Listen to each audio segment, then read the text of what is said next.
Oi cuy, di video kali ini gue mau ngebahas sebuah produk audio buat home theater, soundbar Ultimea Poseidon D80 Boom. Ultimea sendiri adalah sebuah brand audio yang baru masuk ke Indonesia tapi udah cukup terkenal di luar dan jadi Amazon bestseller di Eropa. Oke, langsung aja yuk kita unboxing dulu barangnya. Di dalam paket penjualannya, kita udah dapetin 1 buah soundbar, 4 buah surround speaker, dan 1 buah subwoofer. Selain itu, kita juga udah dapetin seluruh perkabelan lengkapnya, dan termasuk juga kabel HDMI, serta wall mount kit buat masang speakernya ke tembok. Oh iya, kita dapet juga remote buat ngekontrol soundbarnya ya. First experience gue saat setup dan instalasi soundbar ini menyenangkan banget cuy, karena konektivitasnya seamless dan lengkap banget. Buat nyambungin soundbarnya ke TV, soundbar ini udah support HDMI eARC. Jadi kalian cukup perlu satu kabel HDMI aja buat nyambungin soundbar ini ke TV.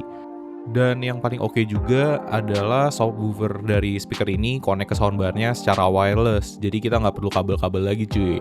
Karena udah pakai HDMI eARC, kontrol soundbarnya juga jadi seamless banget sama TV kita. Buat hidup dan matiinnya udah otomatis dengan remote TV kalian. Sama halnya juga dengan volumenya. Jadi remote bawaan dari soundbarnya biasanya cuma gua perluin ketika mau setting-setting atau pindah source aja sih. Dan jadi jarang kepake deh. Soundbar ini juga udah support Bluetooth 5.3, jadi kalau misal kalian mau connect ke HP kalian buat setel lagu misalnya, udah gampang banget. Soundbar ini juga udah bisa dikonekin dengan aplikasi Ultimea yang bisa kalian download di handphone kalian. Jadi nanti setting-setting speakernya kayak EQ dan lain-lainnya bisa via smartphone aja, simple banget. Next, gue mau share juga experience gue terkait audio quality dari speaker ini. Pertama-tama gue mau disclaimer dulu kalau gue bukan seorang audiophile, jadi pembahasan gue ini dari perspektif pengguna casual dan mainstream aja ya cuy. Pertama kali gue nyalain soundbar ini untuk pakai Netflix, yang gue rasain adalah bassnya kerasa mantep dan bulat banget cuy pas tudung dari openingnya Netflix. Dan bener aja saat udah gue coba nonton beberapa film dan series, bass dari speaker ini dapet banget rasanya tapi tetap terjaga dan gak lebay. Jadi experience kita ketika nonton itu juga mengasyikkan banget. Wajar aja sih karena soundbar ini udah punya dedicated subwoofer dan max powernya bisa sampai 500 watt. Adegan-adegan menegangkan tuh jadi dapet banget feel-nya.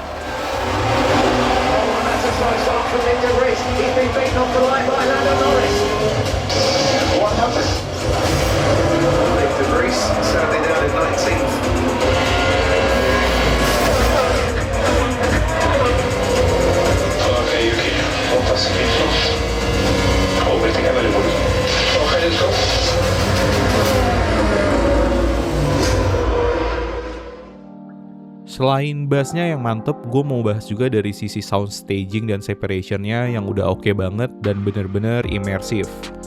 Soundbar ini udah dilengkapi dengan total 8 drivers total yang udah dilengkapi dengan 4 surround speaker dan udah support 7.1 Dolby Atmos juga. Experience yang gue rasain ketika nonton film itu rasanya kayak 360 derajat gitu cuy, bener-bener kerasa dari depan kiri ke kanan dan belakang kiri ke kanan. Feelnya kayak di bioskop-bioskop gitu deh pokoknya. Experience kita ketika nonton film tuh jadi menyenangkan banget, apalagi untuk film-film yang banyak action cepet. Kerasa banget tuh separasi suaranya kayak dari kanan ke kiri, tiba-tiba pindah ke kiri ke belakang, tembak-tembakannya, suara peluru, suara balap-balapan, mantep banget deh pokoknya.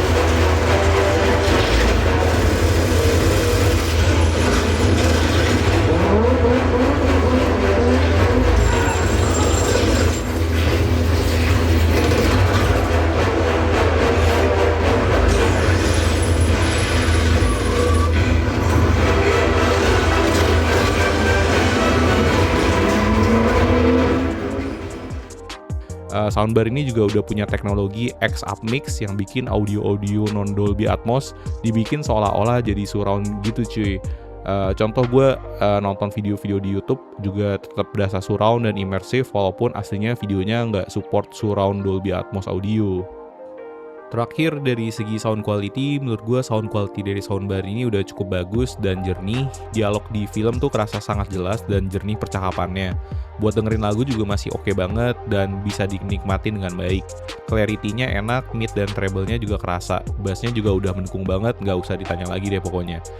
Oh ya, sama volume dari soundbar ini juga cukup powerful banget. Gue aja pakai di volume 15 udah cukup banget volumenya. Jadi buat kalian yang ruangannya cukup besar, nggak perlu worry lagi karena power volumenya gede ini speaker.